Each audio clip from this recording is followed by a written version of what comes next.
Kibaranko returns from the palace without palm wine, and many people are surprised that the Kibaranko finds its way back to the palace unguarded. Shingong attributes this to the power of the gods and the ancestral spirits of the land. The women meet at the twin stream to take a drastic decision against the desecrator of their land. The naked old women filled a pot with urine, which they want the fawn to drink.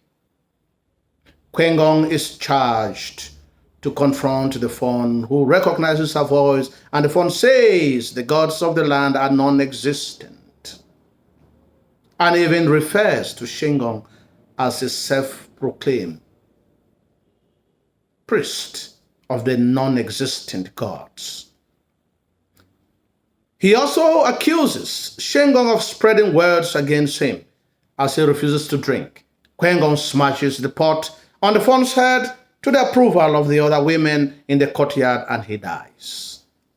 The women do not want to be ruled by a fawn or a single individual anymore because they are always selfish and inhumane. They propose that they want to be ruled by a council of elders. The women take over control to effect change in the society. Note that the gods and the ancestors of the land give their blessings to the action that overthrow the fawn. It is sacrilegious for the fawn to deny the existence of the gods and the ancestors when he incarnates their powers. The women want a change in the mode of governance, and they want a say in the way in which their affairs will be run in the land. Tapa wears the mask of Kibaranko and goes to the palace that is set on fire. He also brings back the fawn's royal bugle.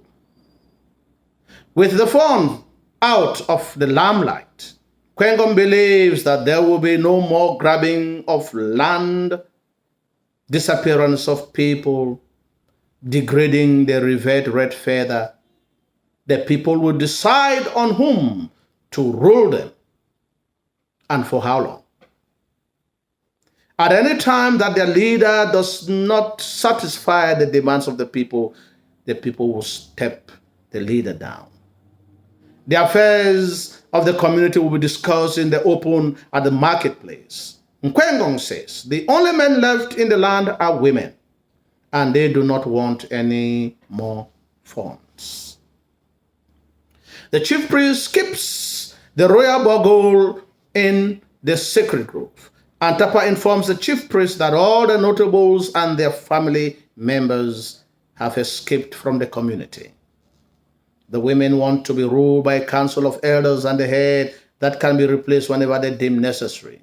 This is the only way to guarantee transparency and social justice for all in the society.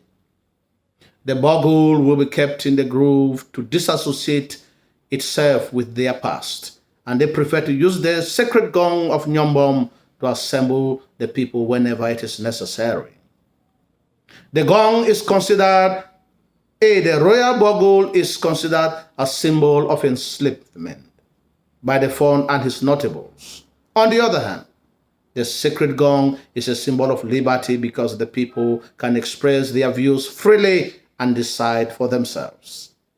The play ends with Tapa summoning the people to the marketplace so that they can decide on their destiny and that of the land. The land will cease to be a place of merriment, as palm wine will only be used to carry out incantations to the gods and the ancestors of the land, and to prepare medicinal herbs for the sick. The death of the fawn paves way for a communal rulership which will guarantee social justice, equity, and peace. Never again would one individual have monopoly on power while the masses suffer in silence. The people can have decided to break the bondage of their suffering. This play is a brilliant display of how leaders in the newly independent African countries have subjected their people to suffering, misery, because of greed. It also tells us that the leaders are very incompetent. Consequently, they will not want to entertain any opposing voice to their point of view. And to do this, they have henchmen who simply say yes and help to keep them in power. Anyone who raises their voice to oppose their leadership is made to disappear.